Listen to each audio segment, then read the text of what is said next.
Alrighty, folks. Let's get down to business here. I do want to address a couple of things before we get started. First and foremost, this video and the style that it's created in low quality production value um, was due to the demand that I've received in the DMs. I definitely want to make sure that I'm helping you guys out as much as possible, and it seems like a ton of you, 99% of you, need this information now. So I'm going to try my best to share as much as I can. I know that this might not hit your particular industry, your mode, but hopefully someone will be helped throughout this process. In this particular video, I really didn't know where to start, so I'm going to do something that's extremely basic, 3 sections, extremely basic, something that is innovative in the future for folks who understand the keywords, understand how the rhythm works, and want to see what the future of hiring looks like and what to expect. And then finally, last portion is for the high level folks who um, already know what's going on. They want to know what their industry is like, what the future is like, what their local area is like for their industry. I think it's going to be a lot more beneficial once I'm talking to like directors and high level senior roles like that. Okay, so that being said, let's jump right in. This is going to be an exercise that you can definitely do literally every day, just to make sure that you're on top of your market. Let's just, for example, like 80% of folks who did reach out to me, you guys are looking for your first entry level job, right? Something out of your industry. Maybe you're switching from, uh, I don't know, makeup to professional B2B sales, something like that. I want to show you guys just the basics on how to operate in Indeed, how to manipulate the data that they give you so you can get a better understanding of where you stand in your market. I think that's the biggest cause of anxiety is you have no idea what you're going against and who you're going against. And the waiting game sucks with that on top of it. So I'm going to try my best to relieve that. So the first exercise is I'm just going to run through uh, basics, right? So this is what you're probably doing if you're going to be on Indeed. Let's say you're looking for a sales coordinator role and you're in Tacoma, Washington. Okay. So once you are in this search, everyone's familiar with it. You're going to click through, right? Um, Read through it, blah blah blah. People say copy the keywords, things like that. Um, I wouldn't directly copy it from their job description. It looks really bad, and sometimes the keyword system that Indeed uses doesn't really prioritize and match up with the keywords they have here. So you want to make sure that you're covering the layman's basics and then adding the particular employer's job description keywords that they have in there too. And they always throw in particular ones for their department, for their team. You got to look out for those. Okay. Another pro tip too is if you look underneath here and you see these little postings that says sponsored, these employers are super serious about hiring. They're paying money per click to go ahead and have you view it, right? So these guys are serious. They're on the ball. They're checking the list all the time. So you definitely want to hit up these sponsored people first, because it kind of shows time is money, and no one wants to spend $150 a day on clicks and not really get a hire. So these guys are the most serious ones. Okay. Um, Now, what you want to do is make sure that you get a good understanding with the number of jobs there are, right? There are 320 jobs or 312 jobs, I'm sorry, I'm dyslexic, that have sales coordinator as a requirement, right? Or some sort of coordinator role.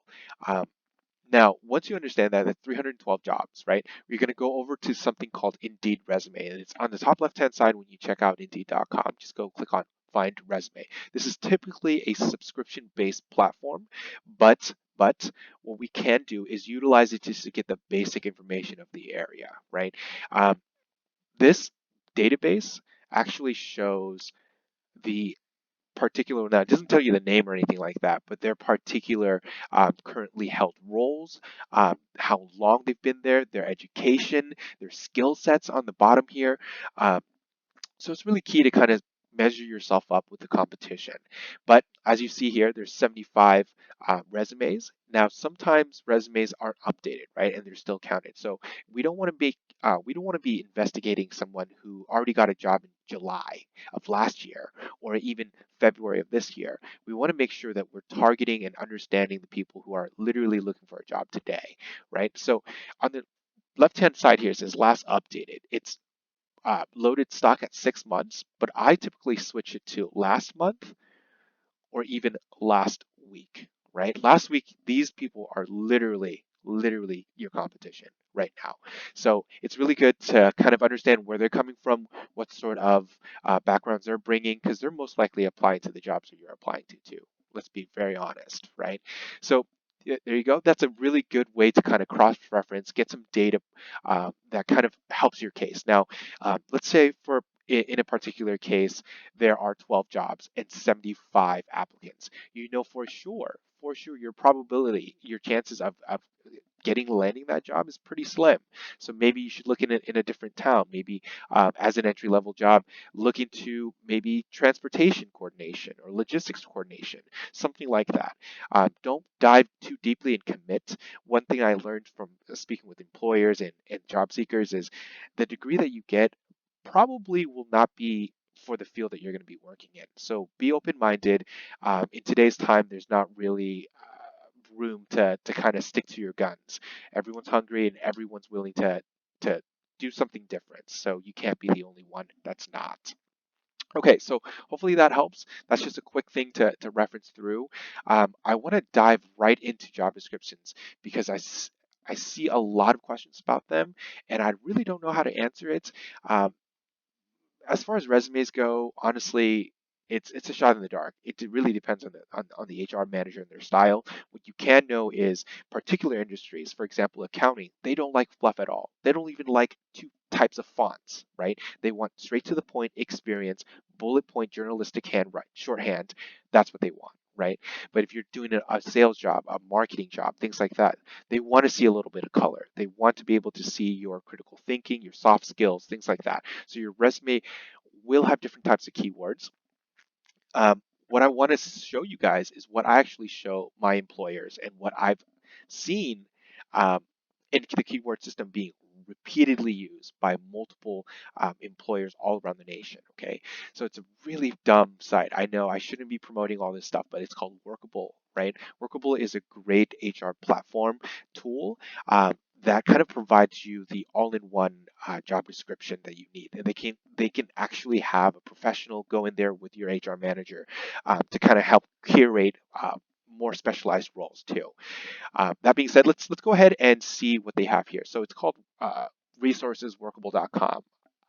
I'll try to shoot a link in there somewhere. Um, you guys can reference it later. But if you check it out, right, it literally has almost every title of role in every industry that you can think of. Now, as far as I know, there are a couple of roles that I haven't been able to find here, but the majority have been here, or alterations or iterations of them are here too. So what we're going to do is just do a quick search here. Let me see what sales says. Coordinator, sales coordinator. Oh my, there it is. Okay, so click on that. Once you view this, it looks pretty basic, right? But this is literally what small businesses and medium-sized business HR managers are doing. They're not writing this stuff down. They're not paying $80 for some copywriter to do a job description. They're going to source it. And so this is most likely what they're going to be using. And the more that you do this, the more you're going to start recognizing, wait a minute, I've seen that brief before. I've seen this sentence before. I've seen this responsibility before. And the wording is almost the same.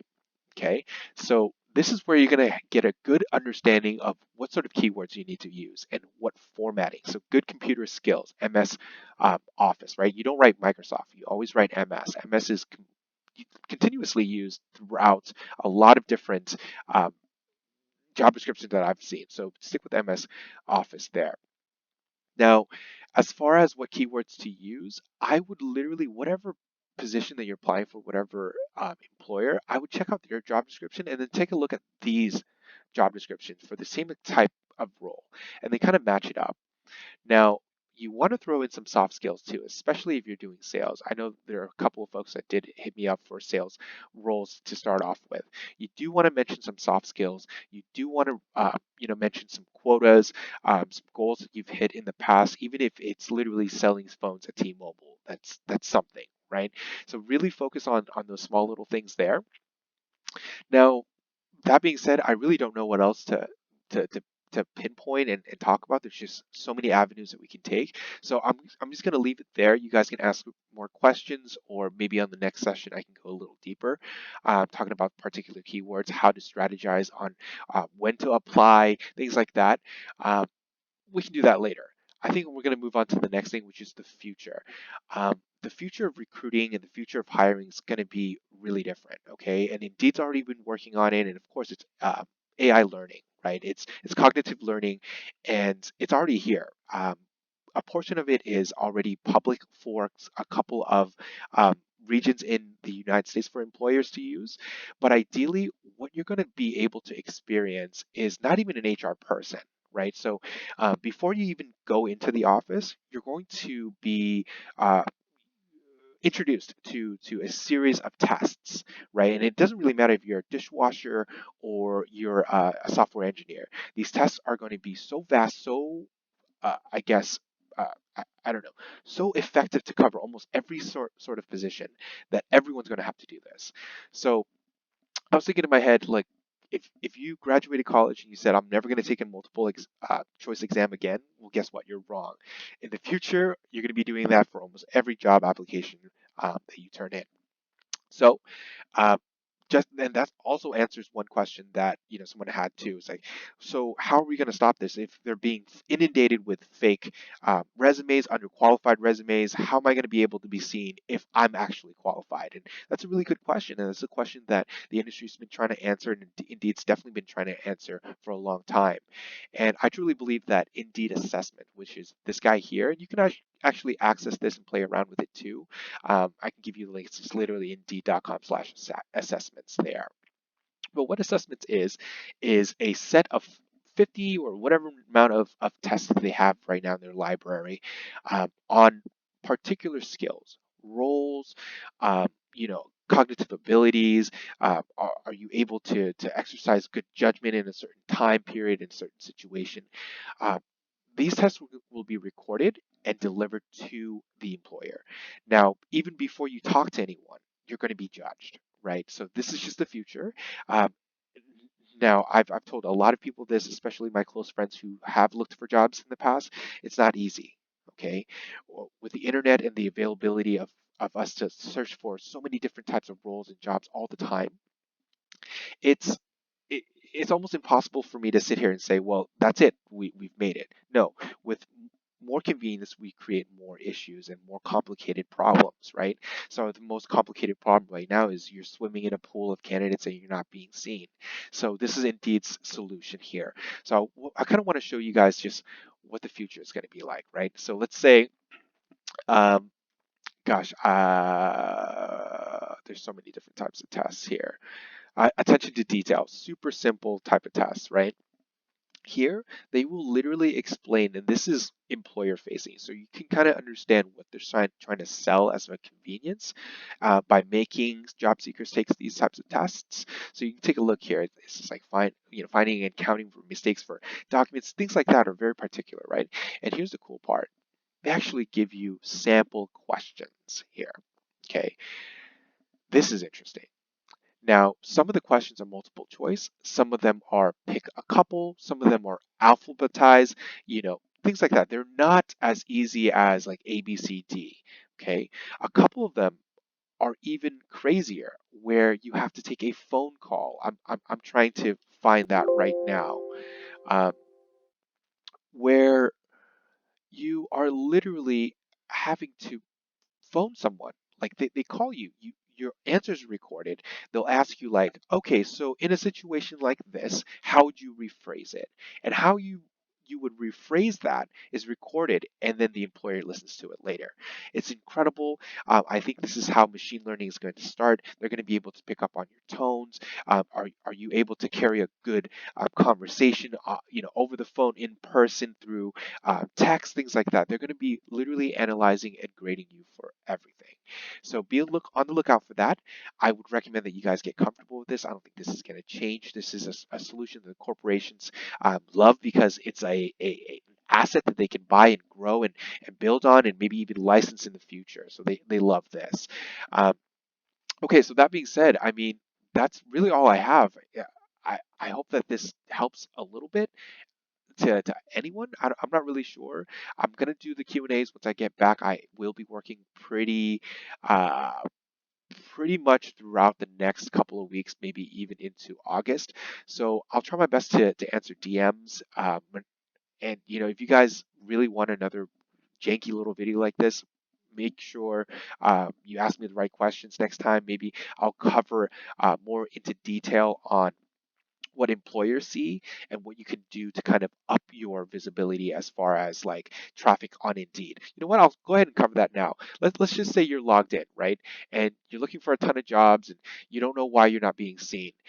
How you're going to be seen is activity. If you are shown to be logged into Indeed and continuously making journeys, discovering new, I don't know, gosh, uh, new companies, new brands, engaging in, looking for salaries, things like that, looking for jobs, editing your resume, replying to employers that hit you up, even though you really don't want the job. Say no to them.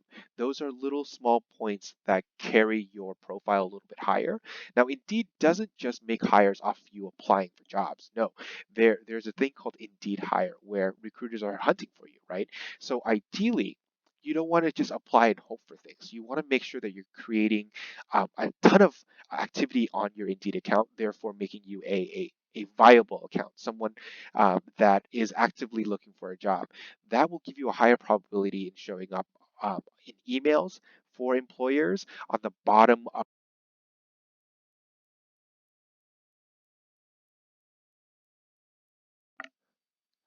I'm sorry, audio cut out there. At the bottom